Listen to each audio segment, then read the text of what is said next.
Hey, Brock. So my new boyfriend just invited me to his family's house for Thanksgiving, and I'm kind of freaking out. I really like him, but meeting his family feels like a big deal. I want to make a good impression, but I'm nervous about fitting in and not doing something awkward. Any tips on navigating the whole meeting the family thing during Thanksgiving? How do I strike the right balance between being myself and making sure I don't say or do anything that might be, well, too much? Thanks a bunch for any advice. And again, that was signed by Samantha.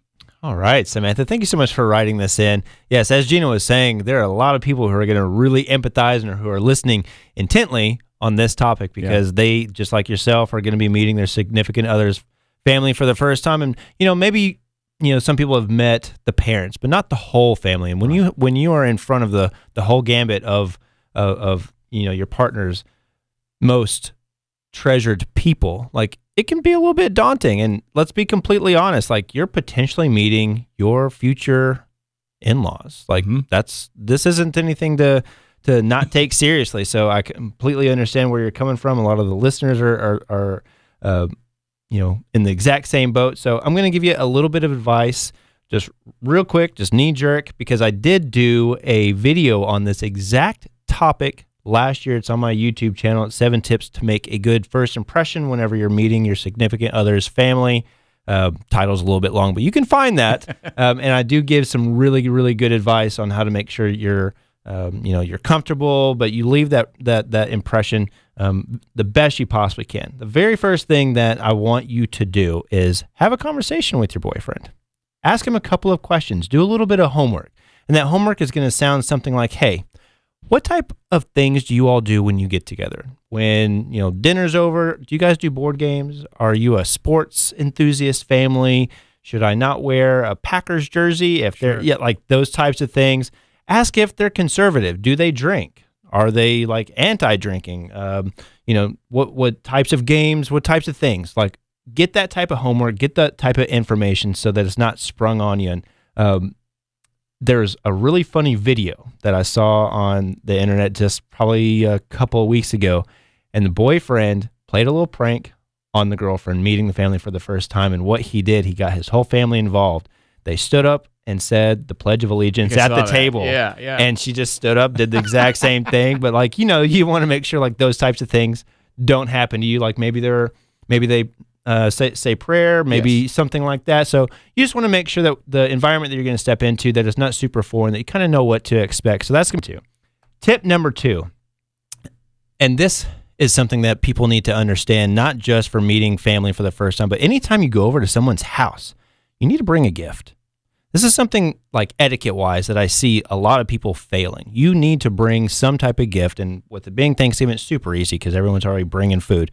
Bring some wine, bring something like that. It doesn't have to be anything like extravagant. It doesn't need to be like an engraved, glasses nothing crazy like that. But bring something that shows that off the bat you are someone who contributes to the team and to the family dynamic, and you're not there just to be seen and it's going to be awkward and like that type of stuff. So that's really what you want to do. The second thing is you want to make sure that you really nail your greetings. You want to know who is who.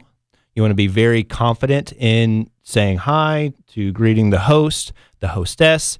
You want to be very, very warm, because that first 15 seconds really solidifies who you are and if their son or daughter have made a good decision in choosing you to bring you around to the family. So you really want to make sure that you know how to nail a greeting, acknowledge everybody.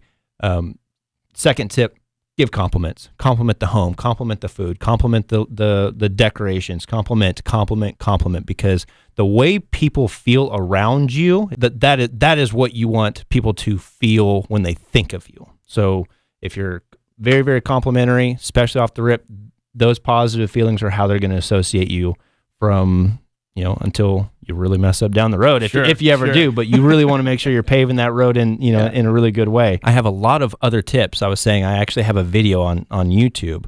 I posted about a year ago, and it's 7 tips. So what was that? Was that 3? Just now? 3. I think that was 3. 3 tips. Yeah. That was 3. So if you guys want the other 4, go to my YouTube channel, Brock Olson, the dating expert. It's about a year old, but the tips I just gave you, that's just the tip of the iceberg. Tip of the iceberg right there. So if you want the rest of those, if you really want to make a good first impression, watch that video. It's got some really, really good insight there for you. I think it's good too for those listening that maybe are inviting someone new to their families, kind of just flipping the coin a little bit to help out with that homework. Let them know, okay, this is Aunt Sally. You don't want to bring up politics with Aunt Sally. Yeah, don't talk about this guy. Don't talk about this thing. Yeah. Yes. And this is so and so's house, but she only lives here, and technically, and there's always these weird little layers to every family that you have to kind of know, idiosyncrasies. Sure. So I think it's a good idea too to tell anybody that's inviting someone new to their family to make sure that you kind of give them a heads up. You know? and I'll give you guys a secret tip, and this makes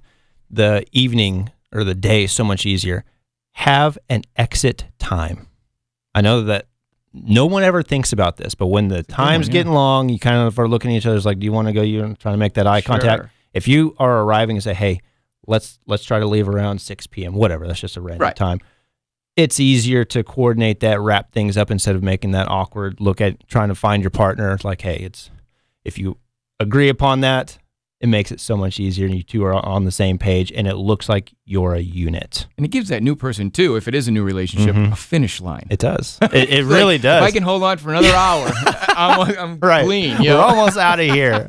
Exactly. I think that's very good advice. Excellent. We'll also link up to, I'll post that video on our Facebook page for Hits 96, so people can go check out the link, and of course they can find it when they follow you, and you can go to brockolson.com for more details on everything that Brock offers as well. Samantha, thank you so much for the question. If you out there, you have a question that you would like Brock to tackle, send me an email. That's Gino, Gino, at WDODradio.com, and we'll answer it for you right on the air. Brock, thank you so much. Happy holidays, and we'll see you next week. Sounds good, Gino. Thank you.